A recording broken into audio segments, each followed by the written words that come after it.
नमस्कार विद्यार्थी मित्रांनो, मी अनुप नागपुरे तुमचं स्वागत करतोय आपल्या या असिस्टंट टाउन प्लॅनरच्या PYQ सिरीज मध्ये। मागच्या व्हिडिओपासून आपण चालू केलं होतं ADTP चे PYQ जो की 2013 ला असिस्टंट डायरेक्टर ऑफ टाउन प्लॅनरचा पेपर झाला होता त्याचं एनालिसिस, आणि अशा पद्धतीचं एनालिसिस YouTube वर तुम्हाला फर्स्ट टाइमच बघायला मिळेल। प्रॉपरली लक्ष द्या, जे ॲस्पायरंट स्टुडंट विद्यार्थी 2024-25 ATP साठी अपियर आहेत किंवा जे खरंच इमानदारीने अभ्यास करतायत त्यांनी या पेपरचा एकही क्वेश्चन मिस करू नका। तुम्हाला एक लक्षात येईल की हा जो ADTP चा पेपर आहे हा नियरली म्हणजे 100% म्हटलं तरीही चालेल, हा पूर्ण तुमच्या टाउन प्लॅनिंग आणि व्हॅल्युएशन वर डिपेंड करतो। त्यामुळे एकही क्वेश्चन मिस करू नका। आणि 2013 मध्ये किती सिंपल क्वेश्चन पेपरला होते हे सुद्धा तुमच्या लक्षात येईल। क्लियर? त्यामुळे आज आपला जो काही पार्ट 2 आहे हा प्रॉपरली लक्षात घ्या, समजून घ्या, याच्या सेपरेट नोट सुद्धा तयार करा आणि प्रत्येक गोष्टीची खात्री करून घ्या की याचा आन्सर हेच का बरं आहे। क्लियर? तर बघा, आता आपण चालू करतोय क्वेश्चन नंबर 36। बघा काय म्हणतायत, according to the Maharashtra Regional and Town Planning Act MRTP Act 1966, for hearing the suggestion and objection received on draft regional plan, the regional board appoint। बघा नॉर्मली काय होतं की रिजनल प्लॅनिंग बोर्ड हे काय करतं की सजेशन आणि objection received करण्यासाठी किंवा त्याला प्रॉपरली गो थ्रू करण्यासाठी एक कमिटी अपॉइंट करते, ज्याला आपण RPC म्हणतो किंवा रिजनल प्लॅनिंग कमिटी सुद्धा बोलतोय। लक्षात घ्या। तर या मित्रांनो, RPC चे मेंबर कोण कोण असतात ते सुद्धा तुम्हाला माहित असणं गरजेचं आहे। तर लक्षात घ्या, या RPC मध्ये एक असतो टाउन प्लॅनिंग ऑफिसर, एक टाउन प्लॅनिंग ऑफिसर आणि 2 मेंबर असतील रिजनल प्लॅनिंग बोर्डचे। ओके, रिजनल प्लॅनिंग बोर्डचे 2 मेंबर असतील। या पर्टिक्युलर कमिटीला आपण रिजनल प्लॅनिंग कमिटी म्हणतो। आणि रिजनल प्लॅनिंग कमिटीचं मेन काम काय आहे की जो काही ड्राफ्ट रिजनल प्लॅन पब्लिश केलेला आहे त्यावर जे काही ऑब्जेक्शन सजेशन इन्व्हाइट केले आहे ते रिसीव्ह करणे आणि त्यांना ऐकून घेणे, त्यामधनं प्रॉपरली गो थ्रू करणे, जे व्हॅलिड आहे त्याला ठेवणे, अदरवाइज बाकीचे वगळून टाकणे। ह्या सर्व गोष्टीसाठी जी कमिटी तयार केली जाते त्याला आपण रिजनल प्लॅनिंग कमिटी म्हणतो। म्हणून मग याचा आन्सर हे 2 हे करेक्ट येतं। And this is the question number 36। Simple question आहे। म्हणजे आता जर का आपण ATP प्रिपेअर करतो 2024-25 साठी, तर ॲज कम्पेअर टू 24-25 हा खूप सिंपल आहे। म्हणजे एखाद्याला विचारलं तर तो झोपेत सुद्धा याचा आन्सर सांगू शकेल। क्लियर? त्यानंतर 37, a statutorily demarcated zone for manufacturing goods or rendering services or both, or as a free trade and warehousing zone is known as। बघा काय म्हणतात, नॉर्मली काय केलं जातं, एखादा झोन ज्यामध्ये manufacturing of goods, rendering services किंवा दोन्ही गोष्टी, वेअर हाऊसेस सारख्या गोष्टी अलाउ केल्या जातात त्याला आपण काय म्हणतो, SEZ, स्पेशल इकॉनॉमिक झोन। बघा त्यालाच आपण काय म्हणतो, SEZ, स्पेशल इकॉनॉमिक झोन। लक्षात येते? त्यालाच आपण काय म्हणतो, स्पेशल इकॉनॉमिक झोन। पर्टिक्युलरली या स्पेशल इकॉनॉमिक झोन मध्ये नेमकं काय केलं जातं, तर साधारणतः हा स्पेशल इकॉनॉमिक झोन ज्या की ऍक्टिव्हिटीज आहे, activity such as a manufacturing,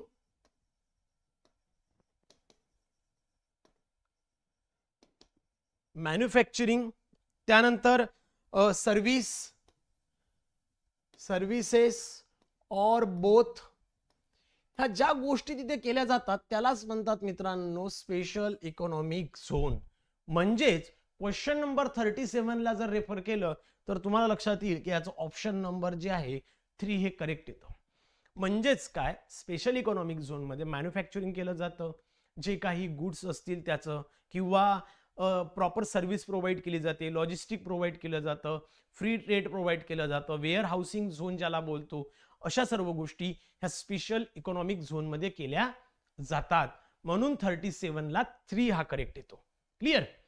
यानंतर मित्रांनो क्वेश्चन नंबर 38 काय सांगतो, in Maharashtra the total built up area for the low cost housing which is to be handed over to the state government in lieu of various concession provided for special township project. आता बघा, हा जो question आहे मित्रांनो, हा थोडा आताच्या पद्धतीने किंवा आताच्या कंडिशन मध्ये नवीन अमेंडमेंट नुसार हा थोडा चेंज झाला आहे. आता खरं तर काय झालंय की as per the new condition, as per ITP काय सांगतोय, नॉर्मली मिनिमम स्पेशल हाऊसिंग, लक्षात घ्या, मिनिमम हे तुम्ही लिहून पण ठेवायला पाहिजे, स्पेशल हाऊसिंग. बघा, अशा सारखे जे काही क्वेश्चन्स असतात ना, हे तुम्ही लिहून ठेवायला पाहिजे किंवा तुमच्या नोट्समध्ये लिहिले तर इम्पॉर्टंट रोल प्ले करतात. कारण काय की अशा गोष्टींमध्ये काही चेंजेस आले ते कदाचित येणाऱ्या पेपरमध्ये विचारू शकतात किंवा येऊ शकते. त्यामुळे ह्या गोष्टी इम्पॉर्टंट रोल प्ले करतात. त्यामुळे हे तुम्ही तुमच्या सेल्फ नोट्समध्ये लिहून ठेवावा. Okay. So minimum special housing component shall be constructed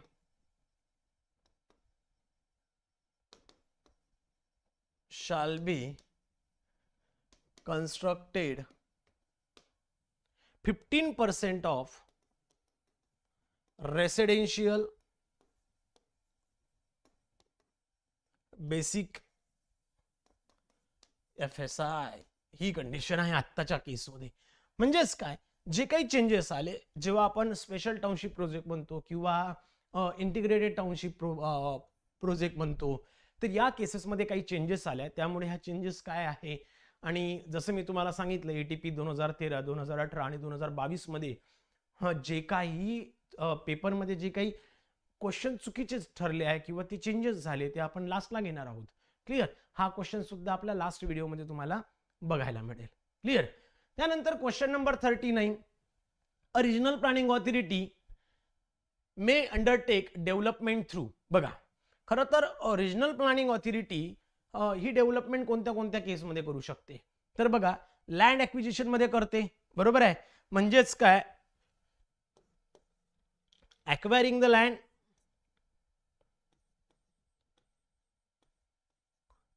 acquiring land for development purpose,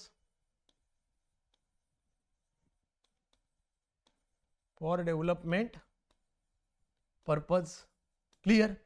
म्हणजे लँड ॲक्विजिशन आहे. लँड पुलिंग नॉर्मली केलंच जातं. म्हणजेच काय, लँड पुलिंग मध्ये टू कॉन्स्टिट्यूट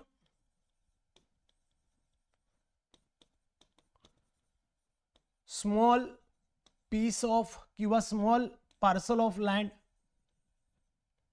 टू रिकॉन्स्टिट्यूट, म्हणतो मी, reconstitute small parcel of land and transferable development rights, जो की TDR आहे. सो दॅट TDR जो आहे म्हणजेच काय, it allow owner to sell their TDR to others.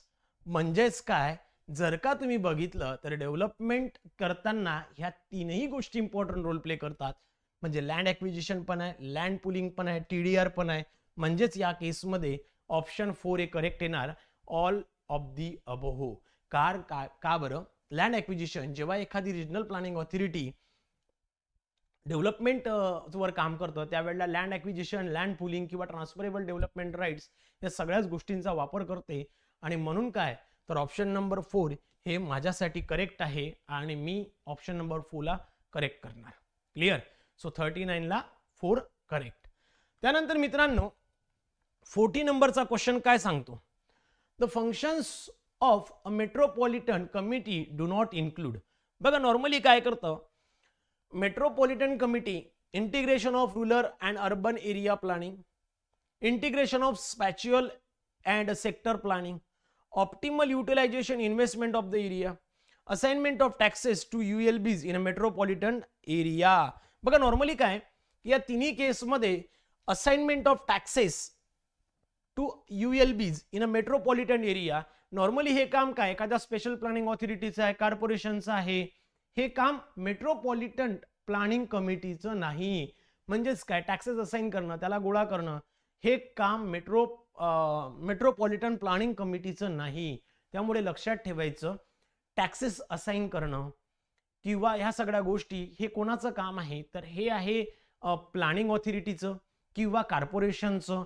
त्या अंतर्गत अशा गोष्टी केल्या जातात. त्यामुळे ऑप्शन 4 हा करेक्ट येणार क्वेश्चन नंबर 40 साठी. क्लिअर. त्यानंतर क्वेश्चन नंबर 41 बघूया, ज्यामध्ये 41 a town with a population of 60,000 has an average household of 5. The number of occupied dwelling unit is 1050, out of which 10% is dilapidated. The present housing shortage is. बघा काय म्हणतात. Normally काय आहे त्यांचं काय म्हणणं आहे, अ town with a population of 60,000. Population किती आहे 60,000 आणि प्रत्येक एका घरात 5 लोक आहे. ॲव्हरेज किती आहे 5 लोक आहे. म्हणजे नॉर्मली घरं किती पाहिजे रे, बघा 60,000 बरोबर डिवायडेड बाय 5, बरोबर आहे की नाही. म्हणजे एवढे घरं पाहिजे किती 12 65, सो 12,000 आपल्याला काय शॉर्टेज आहे. बरोबर. पुढे काय म्हणतात, the number of occupied dwelling unit is 1050. फक्त किती आहे 10,500, 10,500 आहे. आउट ऑफ विच 10% म्हणजे यातले पण 10% कसे आहे डेलिपिडेटेड आहे, म्हणजे वापरण्यायोग्य नाही किंवा खराब झालेले आहे. सो 10% किती होतात याचे, सो हे झाले 1050. क्लिअर. आणि जर का तुम्ही ऍड केलं सो 12,000 पाहिजे होते, त्यापैकी 10,500 आहे आणि त्यातले सुद्धा 10% जे आहे म्हणजे 1050 एवढे कमी आहे. क्लिअर. म्हणजेच काय तुम्हाला एक लक्षात येईल, जे 12,000 पाहिजे गरज होती त्यापैकी 10,500 आपल्याला काय करायचे होते त्यामध्ये अवेलेबल होते. पण त्यातले 10% म्हणजे 1050 हे काय झाले खराब झाले. 0 हा 5 हा 5 2 - 1 1 आणि हा 0. सो 1550.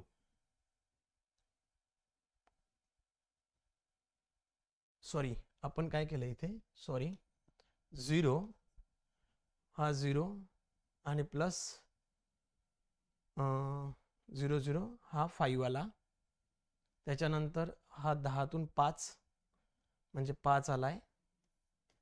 हातचा आला इथे 1, 2तून 1 आणि 1 + 1 2 आणि हा 0. 2550. Okay. So 2550 is the correct answer. लक्षात आलंय का तुमच्या. मी काय केलंय सगळ्यात सुरुवातीला बघितलंय की ऍक्च्युली 60,000 लोकांसाठी गरज कितीची आहे, तर 12,000 घरांची गरज होती. 12,000 घरांची गरज होती, त्यापैकी 10,500 अवेलेबल होते. असं पण करून बघा. 12,000 घरांची गरज होती, त्यापैकी 10,500 अवेलेबल होते. म्हणजे नॉर्मली जर का बघितलं तर शॉर्टेज कितीचा होता 0 0 10तून 5 1 2 1 1500चा. बरोबर आहे. नॉर्मली 1500चा शॉर्टेज होता. पण त्यांचं काय म्हणणं होतं 10,500च्या 10% हे पण कमी आहे. मग हे पण तुम्हाला ऍड करावं लागेल ना रे. 1050 हे पण त्यात ऍड करावे लागतील. म्हणजे 0 5 5 आणि 2 5. लक्षात आलं. सो दिस इज द केस. अशा पद्धतीने हे आन्सर येतं 2550. क्लिअर. 41 ला 1 करेक्ट. त्यानंतर under MRTP act to initiate the process of preparation of development plan, the planning authority has to delineate the proposed area, make a declaration of its intention, submit the proposal of state government, invite the suggestion and objection to the proposal. बघा 42 नंबरचा question proper लक्षात घ्या. काय म्हणतात की MRTP act मध्ये development प्लॅनची process सुरू करण्यासाठी जी काही मेन ऑर्डर आहे तो कसा असायला पाहिजे होता. तर बघा, सगळ्यात सुरुवातीला काय, तर डेलिनेशन ऑफ प्रपोज्ड एरिया बिलकुल नाही, किंवा submit the proposal to the state government नाही, आणि सजेशन ऑब्जेक्शन आपण सुरुवातीला इन्व्हाइट करत नाही. सगळ्यात सुरुवातीला मेन काम काय आहे, make a declaration of its intention. Development plan prepare करण्यासाठी इंटेन्शन डिक्लेअर करणं हे ओरिजिनल काम आहे, किंवा सगळ्यात सुरुवातीला चालू करण्याजोगतं काम आहे. त्यामुळे 42 ला ऑप्शन 2 हा करेक्ट येतो. क्लिअर? आय होप तुम्हाला लक्षात येत आहे. सो 42 ला 2 करेक्ट. त्यानंतर 43, Rajiv Awas Yojana of the central government addressing housing needs of. बघा, यामध्ये आता थोडं ना या क्वेश्चनला ट्विस्ट केलं जाऊ शकतं. खरं तर राजीव आवास योजना जी होती, जी की जुनी आहे, तिला आपण आता राजीव आवास योजनेला आता प्रधानमंत्री आवास योजना म्हणतो आपण. क्लिअर? सो प्रधान मंत्री आवास योजना, बरोबर, ही म्हणतोय. म्हणजे जी आधी राजीव आवास योजना होती तिचंच नाव आता प्रधानमंत्री आवास योजना, किंवा त्याला PMAY सुद्धा म्हणतो. क्लिअर? नॉर्मली PMAYU किंवा अर्बन जो होता मित्रांनो, तो नॉर्मली काय, किंवा राजीव आवास योजना जी होती, जी फक्त स्लम डेव्हलपर्ससाठी होती, स्लम ड्वेलर्ससाठी होती. या पर्टिक्युलर केसमध्ये प्रधानमंत्री आवास योजना PMAYU ही कन्वर्ट करून सगळ्याच क्रायटेरियाच्या लोकांना ही अवेलेबल करून देण्यात आली. आणि या पर्टिक्युलर केसमध्ये अफोर्डेबल हाऊसिंग सिस्टीम सगळ्यांनाच, म्हणजेच काय, गव्हर्नमेंट एम्प्लॉईज असू दे, MIG असू दे, LIG असू दे, किंवा स्लम ड्वेलर्स असू दे, या सर्वांसाठी PMAYU मध्ये तशा पद्धतीची रचना करण्यात आली. म्हणजेच काय, राजीव आवास योजना जर विचारली की ही जुनी राजीव आवास योजनेचं नाव आत्ता काय आहे, असाही क्वेश्चन येऊ शकतो. तर लक्षात ठेवायचं, PMAYU जी आहे सेंट्रल गव्हर्नमेंटची, ही आत्ता प्रधानमंत्री आवास योजना म्हणून ओळखल्या जाते, जी की सोसायटीतल्या सर्वच प्रकारच्या लोकांसाठी यामध्ये अवेलेबिलिटी आहे. म्हणजे MIG, LIG, government employees, slum dwellers, everything is included under the PMAYU. Clear? So 43 ला आपण नंतर पुढे दुरुस्त करून पुन्हा त्याला वेगळ्या पद्धतीत मांडूया. नेक्स्ट 44, गृह is a rating for green building. खरं तर सुरुवातीला गृहचा तुम्हाला लॉंग फॉर्म सुद्धा विचारला जाऊ शकतो. लक्षात घ्या, गृहचा long form. So green rating for,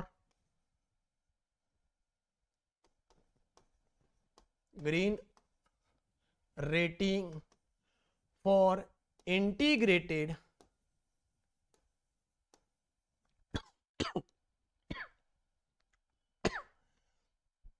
habitat assessment. Clear? Habitat assessment. Normally काय, ही गृह रेटिंग कशासाठी दिली जाते किंवा कोण देतं? ही इंडिपेंडंट बॉडी आहे, जी की अशा पद्धतीचं रेटिंग देणारी इंडिपेंडंट बॉडी आहे. आणि गृह रेटिंग ही नॉर्मली ग्रीन हाऊस बिल्डिंग साठी दिल्या जातात, म्हणजे किंवा ग्रीन बिल्डिंग साठी दिल्या जातात. तुम्हाला माहिती आहे, आपण ITP मध्ये पण स्टडी केलं होतं की जर का गृह रेटिंग 3, 4, 5 स्टार असेल तर त्यामध्ये त्या पर्टिक्युलर प्रोजेक्ट प्रपोनंटसाठी आपण काय देतो, काही कन्सेशन देत असतो, किंवा काही कन्सेशन त्यासाठी तिथे अवेलेबल करून दिलं जातं. मग ही गृह रेटिंग ज्या वेळेला दिली जाते त्यावेळेला the energy and resource institute अशा पद्धतीचं रेटिंग प्रोव्हाइड करतं, जी की सेंट्रल गव्हर्नमेंट ऑफ इंडियाची ही वेगळी बॉडी आहे, किंवा कोणत्याही कंडिशनमध्ये कुठेही हिचं इन्व्हॉल्वमेंट किंवा कोणत्याही गव्हर्नमेंटचं यामध्ये इन्व्हॉल्वमेंट नसतं. ही स्वतः एक स्वतंत्र आहे आणि अशा पद्धतीचं रेटिंग त्यांच्या पर्टिक्युलर कॉजेस बेसिसवर किंवा त्यांच्या कंडिशन बेसिसवर दिल्या जात असतं. क्लिअर? त्यानंतर next question 45, if any modification need to be carried out after the publication of development plan, the planning authority submit proposed modification to state government, submit proposed modification to TCPO for central government. बिलकुल नाही. यामध्ये central गव्हर्नमेंटचं काम येणार नाही. Submit propose modification to director of town planning in the state, नाही. Can not make, बिलकुल नाही, can not make तर नाही आहे. अशा केसमध्ये जर का काही मॉडिफिकेशन आलं आणि तशा पद्धतीने मॉडिफिकेशन करायचं असेल तर त्या केसमध्ये state government will play the important role. So त्या केसमध्ये ती प्लॅनिंग ऑथॉरिटी त्यांचा जो काही पब्लिकेशन किंवा त्यांचं जे काही मॉडिफिकेशन आहे त्याचा रिपोर्ट सबमिट करेल स्टेट गव्हर्नमेंटला. क्लिअर? म्हणून क्वेश्चन नंबर 45 ला ऑप्शन नंबर ए हा करेक्ट येतो. क्लिअर? चला मित्रांनो, थांबतोय. भेटूया आपण आपल्या पुढच्या व्हिडिओमध्ये. तोपर्यंत धन्यवाद. Thank you so much.